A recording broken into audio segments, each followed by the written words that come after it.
Barakatah Yahweh, Barakatah Yahweh Shai, Barakatah Yahweh, Barakatah Yahweh Shai.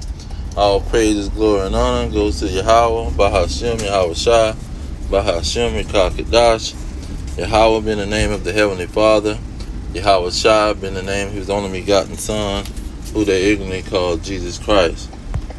Now we're going to get into this house of David and prove how this prophecy was the everlasting prophecy, and the Lord did not lie when He said that David was going to have an everlasting kingdom. So when you go into the scriptures, you can clearly see how the Lord prophesied that David was going to have an everlasting kingdom. And Deuteronomy Ezekiel 37 and Deuteronomy 30 show how this was going to happen to the nation of Israel. Now here in Ezekiel 37, it starts off in verse 11, setting the foundation. It says, then these Salaki, it says, then he said unto me, son of man, these bones are the whole house of Israel. So the Israelites would be spiritually dead, and it would be the whole house of Israel that was spiritually dead. See, and they would come out of that spiritual death and be a awakened joint nation, because the nation had been split apart during the reign of Solomon. And so when you go into verse 17 and 18, it say, join them one to another into one stick. Talking about the southern kingdom and the northern kingdom coming together. It says, and they shall be one in your hand. So now, what you're going to have? Israelites standing up with the sticks in their hand. See, the house of David, the elect of the nation of Israel, see, standing up with the sticks in their hand, showing that Judah, showing who is Judah and showing who is Ephraim, the southern and the northern kingdom, because they were spiritually dead. See, there was dried bones. It says,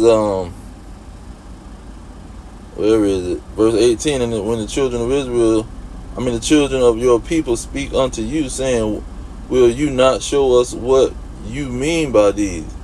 So them holding these signs up and saying, these names on here is your true identity. This is what they was gonna be telling the Israelites. This is your true identity. This is what we mean by having this sign saying Judah and Ephraim. You are these people. Verse 20 says, and the sticks whereon thou writest shall be in your hand before their eyes. So the children of Israel is going to see these sticks and they're going to come together. Now this coincides with Hosea. Hosea said that the children of Israel would be told, let's go ahead and get the verse, Salaki. Hosea chapter 1, look at verse 10.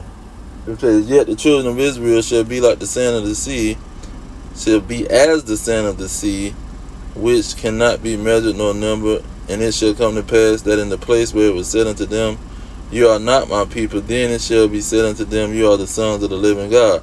So it's going to be said to the children of Israel that you was said, they told you that you was somebody else. You wasn't the people of God.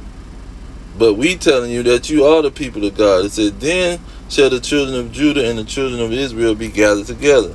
So when you go back to Ezekiel, it's identical to what's happening to Ezekiel, the children of Israel in Ezekiel 37. Now looking at verse 21, it matches Hosea it matches Hosea 11 to let you know 10.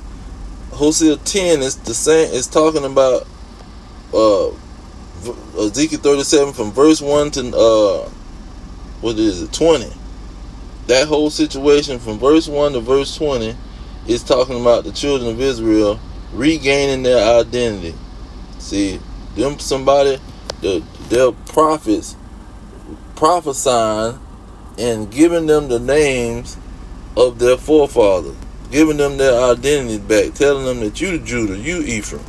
So, like verse 11 in Hosea, verse 21 here in Ezekiel says, and say unto them, then says the Lord God, behold, I will take the children of Israel from among the heathen, whether they be gone, and will gather them on every side, and bring them into their own land. See, this is what Hosea said. Let's get that 1 and 11. It says, then the children of Judah and the children of Israel be gathered together and appoint themselves one head, okay? And they shall come up out of the land, for great shall be the day of Jezreel. So this is what Ezekiel is going to get into about the house of David. Once they join together, then who is going to be that leader that they're going to appoint? And we know the house of David is a representation for Yahushua. Now, that's the only representation, not from no Christian church or no Muslim mosque or any other form of group of people. It says, just to get to the point, here in verse 24, once they join together and go back to the land, it says, and David my servant shall be king over them, and they all shall have one shepherd. They shall also walk in my judgments and observe my statutes and do them. Okay? And they shall dwell in the land that I have given to Jacob my servant, wherein your father will have dwelt, and they shall dwell therein, even they and their children and their children's children forever. And my servant shall be their prince forever. Okay, moreover, I will make a covenant of peace with them, and it shall be an everlasting covenant with them. Not no other heathens, Christian church, Muslim mob, Gentiles, non-Israelites that was trying to exterminate them and kill them. All through the history since they came out of the womb, Esau and these other nations have been trying to kill them. And a Christian church or a universal church, Catholic, which Catholic means universal. Universal church try to come and change the promises and the covenants that the Lord set with these children. See, he says in their children. He's not finna let them mess it up. They're not gonna have no way to mess up his word. Verse 26, it says, moreover, I will make a covenant of peace with them, and it shall be an everlasting covenant with them. And I will place them and multiply them, and will set my sanctuary in the midst of them forever. This wasn't no fly-by-night situation. Then in verse 28 it says, and the heathen shall know that I am the Lord, that the Lord do sanctify, that I the Lord do sanctify Israel, when my sanctuary shall be in the midst of them forever. See, and he gonna come and bring Yahushua to establish that everlasting covenant, man. That's why Yahushua brought out Isaiah 45, because it said it perfectly. Let's get that. Isaiah 45, 17. It says, but Israel shall be saved in the Lord with an everlasting salvation, because they have an everlasting covenant. ye shall not be ashamed nor confounded, a world without end. It ain't gonna be no end to the world of Israel. This is why the Apostle Paul in the Peter and James in the New Testament, they brought it out. It says, verse 6, all the apostles and elders came together to consider the matter. See, Ecclesiastes 12 and 13 say, this is the conclusion of the whole matter. See, this is the conclusion what these apostles came up with in the so-called New Testament when it comes to salvation and this promise that was given to David. What did they say? To get right to the point in 15, it says, and to disagree the words of the prophet as it is written. Who wrote this? Amos, who also wrote this. Ezekiel, who also wrote this. Isaiah. See, the house of David. Because in Isaiah 61, with the good news, the good tidings, see, around about the 6th or 7th verse, it brought this out, that the ruins of David would be built up. They would come back to their nationality. They would come back to their rulership. Verse 16, after this I will return and will build again the tabernacles of David, meaning the house of David, the children of David, the children of Israel, which is falling down. See, they're going to fall down. They're going to lose their identity. And I will build them again, the ruins, and I will build again the ruins thereof, and will set it up. And so when you go into Amos, where he pulling this from,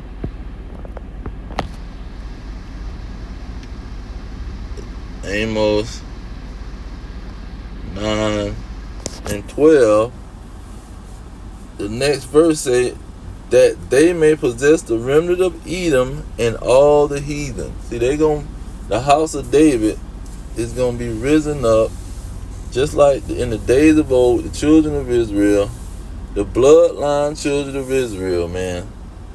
And they gonna enslave these heathen, and especially the Edomites, the so-called white man, who was in rulership, who have received their blessing already. See, the Israelites stepped out of the way and was removed out of the way so these heathens can have a rulership. Look at verse 18. It says, all the kings of the nations, even all of them, lie in glory, every one in his own house. See, they have been blessed. See, the Israelites went into slavery and served all these nations in their kingdom. See, help them build up their kingdom and lie in glory in their kingdom. They in their own house. They're not in the land of their captivity, the land of their slave master, who made a declaration or proclamation that they was free, but you still in his backyard. See, they haven't went through none of that mess. They move around voluntarily. And so this is why they gonna have to be under the Israelites. They gonna have to be a possession of the nation of Israel. That house of David is gonna reign. And let's get to Isaiah. Amos got it, and Zechariah got the same thing. That the heathen's gonna have to come to the children of Israel. Which is Isaiah 63 and 4. That's the verse I wanted. It said, they shall build the old wastes, and they shall raise up the former desolation, and they shall repair the waste cities and desolation of many generations. That's that house of David that's going to be revealed. Going to be rebuilt or repaired. Then you got Zechariah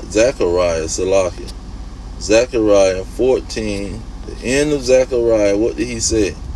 Verse 16, to get straight to the point, and it shall come to pass that everyone that is left of all the nations which come against Jerusalem shall even go up from year to year to worship the king. See, that's that king of the Israel, that David, Yahweh shot the 144,000, the elect, the Lord of hosts, to keep the Feast of Tabernacle.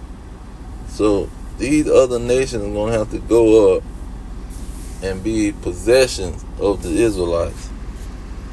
Here in 14 it says, Judas also shall fight at Jerusalem, and the wealth of all the heathen round about shall be gathered together, gold, silver, apparel in great abundance. So this people gonna be under the Israelites, and though they gonna be the remnant that's gonna be remaining after the great war, the great tribulation, World War III.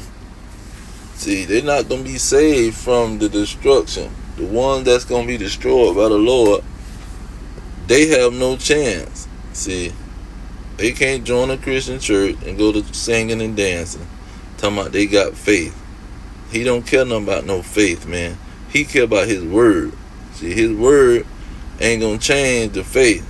See, that's why Apostle Paul was telling them, y'all talking about a law in the flesh, that can't change the spirit. The spirit gave the prophecy, and the prophecy is gonna come to pass. It ain't gonna be nothing about your flesh. That ain't the main concern. What's gonna outdo that flesh is the spirit of prophecy. That's what's gonna outdo all this fleshly stuff that these people want to hang on to and try to call God a liar. But I'm gonna leave it there. All praise to Yahweh, Ba'ashem Yahweh Shai, Ba'ashem Kakadash. Double honor to the elders pushing the truth. Peace to the elect worldwide, the blacks, Hispanics, and Native Americans, the so-called blacks, Hispanics, and Native Americans, descendants of slaves scattered around the globe on slave ships and through many captivities. Our kingdom is at hand. Shalom.